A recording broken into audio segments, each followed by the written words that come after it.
Hey YouTube, welcome to another video. Today is May 30th, 2024, and just thought I'd talk some more about some silver. Silver's been kind of doing pretty well, although it's kind of having a rough day today, down to a little over 2.5% to 31.51. Gold's hanging in there at 23.42. Big sell off on the markets yesterday. Yeah, man, let's talk about it. First off, this isn't financial advice, so just do your own research.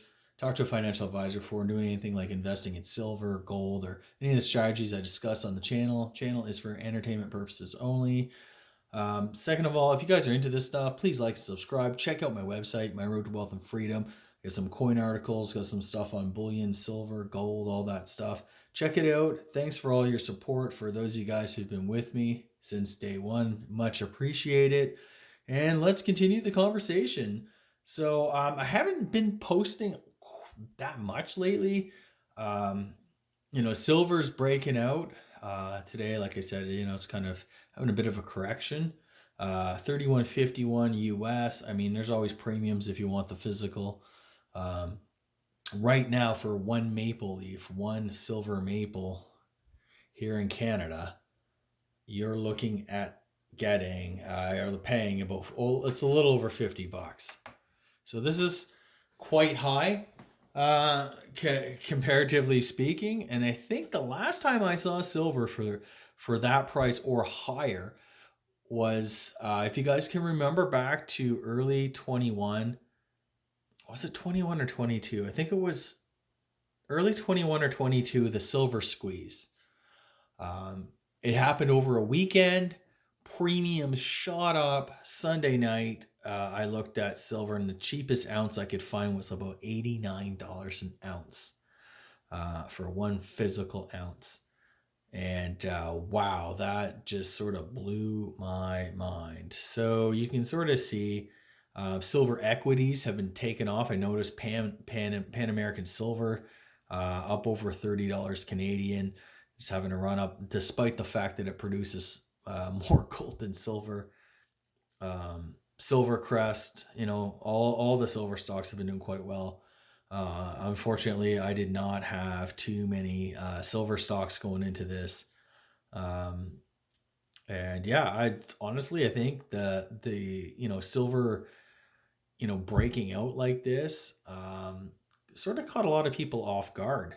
I mean, in the silver stacking community, it was just a matter of time before something like this would happen. But gold's been making new all-time highs now for quite a while, over 6 months anyway. And silver has been kind of, you know, almost $20 to $23 US, that kind of trading range. Then all of a sudden it breaks out. Um, Couple things about the breakout that are a little bit kind of concerning to me is that typically silver has its big run up and breakout um, at the very end of like a gold bull market. Gold moves first, silver moves later and faster. Now we're not breaking, the $50 mark like 2011. However, it is kind of something, I find a lot of times markets, they don't follow everything exactly, but they kind of rhyme. So I'm kind of wondering, we're seeing gold kind of pulling off or backing off a little bit, in spite of strong central demand buying, in spite of all the catalysts that, you guys know well as I do. We've been discussing these things forever. And yeah, so it just kind of, I almost wonder if things are kind of accelerating into some sort of crash, kind of like 2008. Gold and silver were moving, things were fine. Then all of a sudden, wham, the markets get slammed, big sell off. And I think we kind of saw something like that yesterday. Yesterday, what spooked the market was the U.S. 10-year auction didn't really go so well, and yields blew out to 4 point, I don't know, 7.5, 7.8 last night when I checked. This morning they were down to 4.54. I almost wonder if there's like, some percent of Fed intervention in the bond market or treasury market last night, but definitely that spooked the market, and it led to a big sell-off in everything. Everything was in the red yesterday, including gold and silver. um, they've sort of bounced back today, but I think we're starting to see, I see today the big news Salesforce shares tumble 20%. Everyone, a lot of stocks are missing estimates. Now we're starting to see the impact of these higher interest rates. Um, Honestly, like, I'm really shocked that consumers have held up as best they have had so far. Here in Canada, everybody is mired in mind-boggling debt. It's not just mortgage debt; it's auto loans, leases, it's um, personal loans, home equity, lines of credit, personal lines of credit.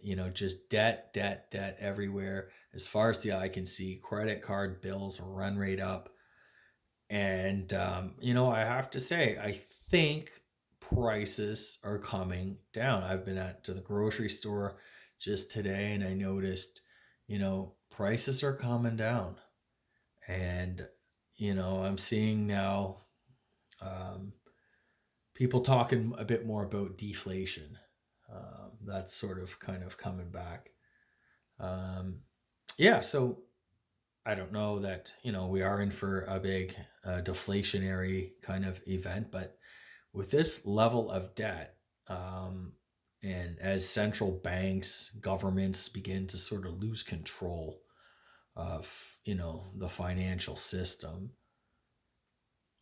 anything is possible. I don't discount for a second that, we could have a massive deflationary bust. That was literally my major concern into 2020 and stuff like that. And then seeing all this inflation due to the stimulus and all that, um, everything is once again we're kind of right back there. I've never been for sure it's going to be crazy inflation and we got to do this, or the other way. I've been sort of middle of the road, for better or for worse, quite frankly, because I don't know.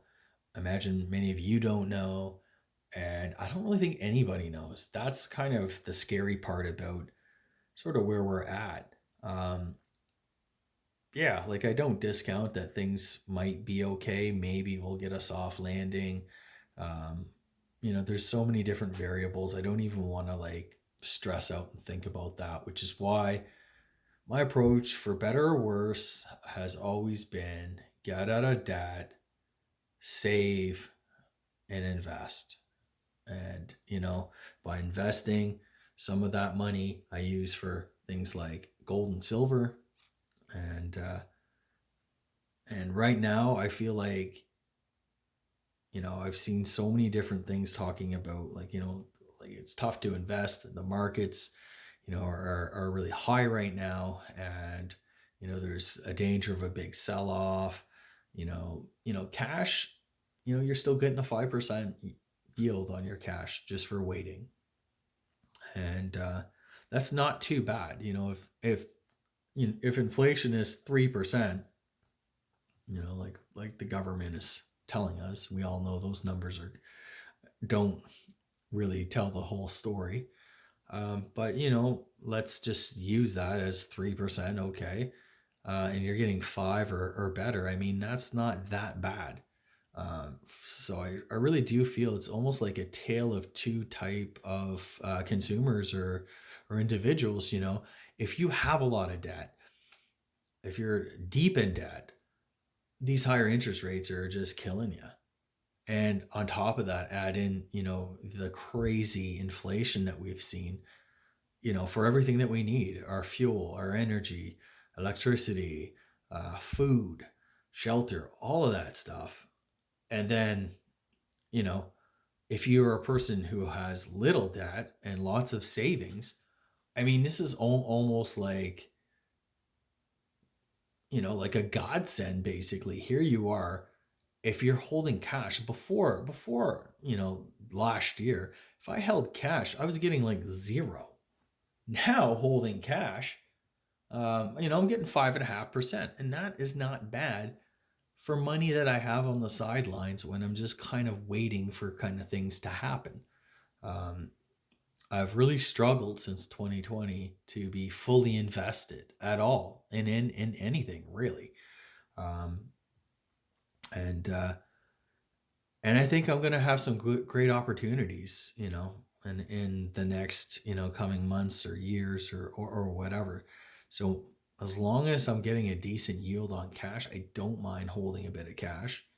Um, and in fact, I am kind of I'm sad at this silver breakout because I wanted to pick up another tube of maples. Um, but I'm gonna wait. I mean, I've seen these things go up and down for years, and this breakout could very well be the big one, and but I mean that's not really why I personally own precious metals or why I stack this stuff. It's just the slow, steady eddy, you know, build your wealth in ounces over time, basically.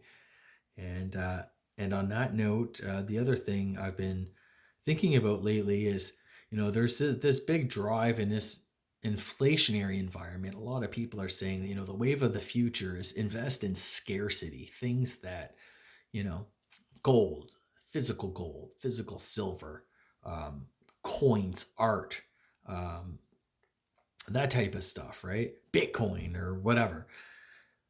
And I've sort of been, as I'm a bit kind of, I'm not interested in stacking tons of silver or gold at these prices.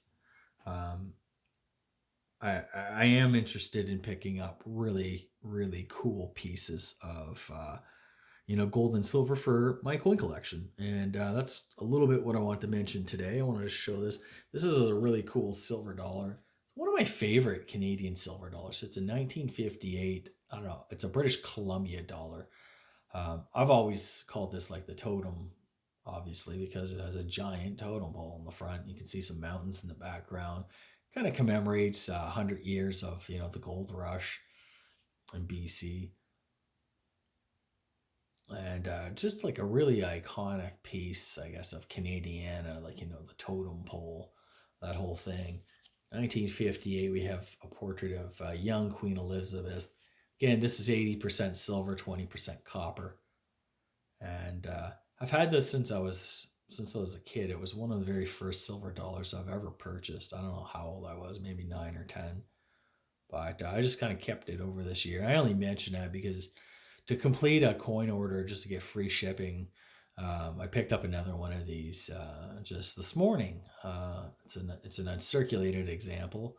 I've been kind of just waiting for a half decent price to acquire one of these, and I needed it to fill out a coin order, so I decided to pick it up. Finally, bite the bullet and add, another really cool coin to the stack, not to the stack, to the collection, but also another little piece of silver. Um, all of these coins I really appreciate and enjoy. This is the 1954. This is another iconic. This is the Voyager silver dollar. Again, 80% silver. Picture of young Elizabeth. This is probably an AU example. You can see a little bit of tone spot up there. I've had this one for a very long time. Came out of a childhood collection of mine. And yeah, just really cool. Some really cool coins. What I was really hunting for today was I'm picking up another taller. Um, I don't want to say too much about it. You guys will see next time I post a video. I'll be doing that, and I just really love looking at these old coins. These old Central European, old British coins.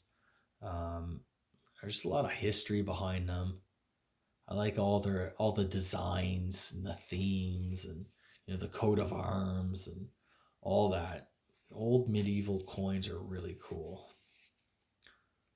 And yeah, this was my latest pickup there last week. It's man, I really wanted this coin. Just a really cool looking coin, and it's not like an uncirculated coin or whatever. But to me, these coins in decent condition. I don't like them when there's a lot of detail missing, but in kind of like a mid grade condition, I mean, they're really really cool. I love the originality, you know, the authenticity of the coin, right? Doesn't have to be uncirculated to really appreciate it. And that's another thing I want to mention, for all you guys out there collecting. Um, it's just like coins are just cool anyway. No matter what grade they're in, you don't have to have them like the highest dollar amount collection, and they don't have to be all really uncirculated and gem examples. Just having a decent mid-grade example. My own personal thoughts are, the mid-grade area is kind of where it's at. They tend to appreciate the most relative to uncirculated examples, and they're just really neat and cool. And you know, same with stacking and that. Just be happy that you're able.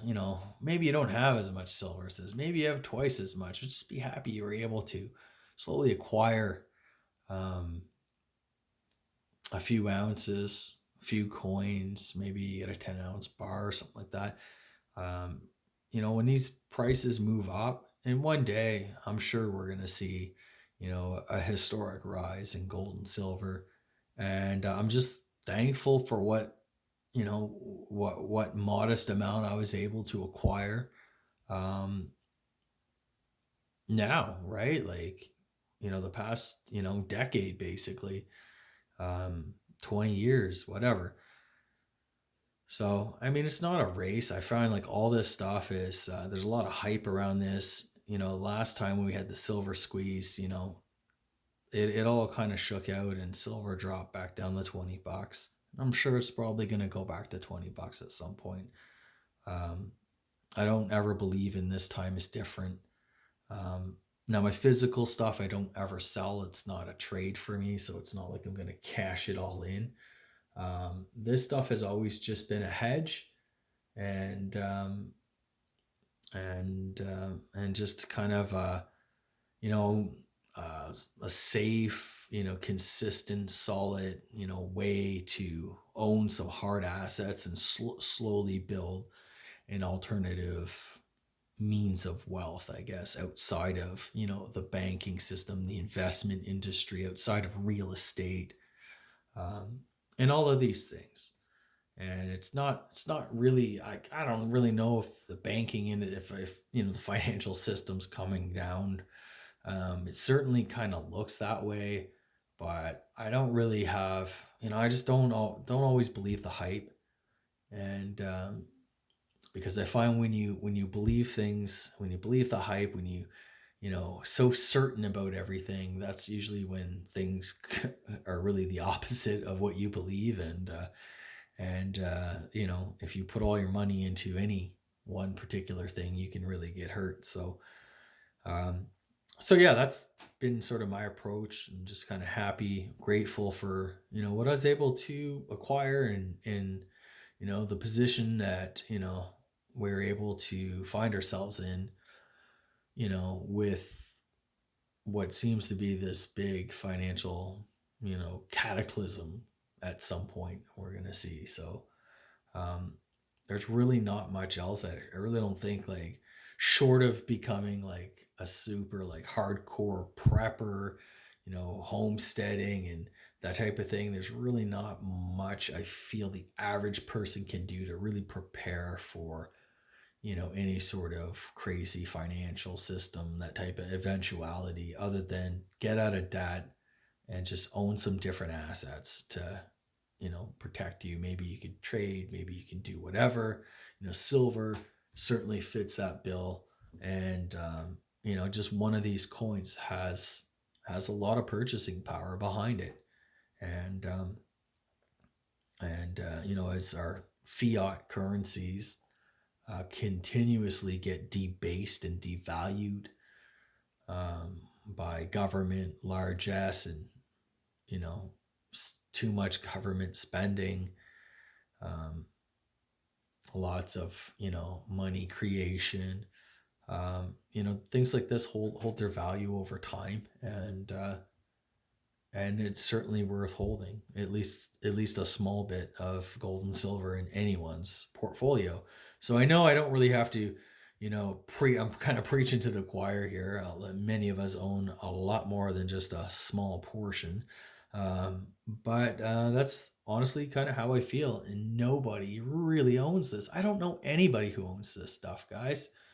Um, but yeah, anyway, I mean, I try to tell people, suggest like, oh, hey, an alternative thing you can maybe own is some gold or silver. And it's always kind of, yeah, maybe I might do that. And it never happens. So I do think that, if we do see any sort of monetary reset or whatever, I think unlike the days of old when people, had the family, silver utensils, the fine silver and stuff like that. Unlike that era, people really don't have a whole lot of precious metals, um, whether jewelry wise, or coins or anything like that. So I do think it is worthwhile to own a little bit of this, and I'm happy to see the prices go up. I'd be much happier if they they went back down. If we're still for those of us still on our stacking and acquisition journey, lower prices are a lot better than higher prices. And but yeah, slowly, little by little, keep stacking, keep buying really cool coins for your collection. I guess that's kind of my strategy. When the prices go up and I don't feel too comfortable spending, uh, you know, a lot of money on just the generic kind of bullion coins and stuff like that, then that's when I think picking up, some of these really cool, older coins and stuff. It's another way to, keep buying silver and gold, but maybe just with a bit more of a collector kind of focus.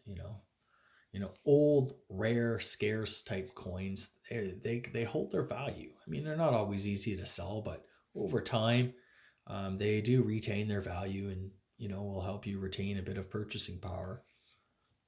If that's kind of what you're looking to do. But anyways, guys, thanks so much for liking, subscribing, watching the video. Check out my website, My Road to Wealth and Freedom. Hope you enjoyed these, and we'll talk again real soon.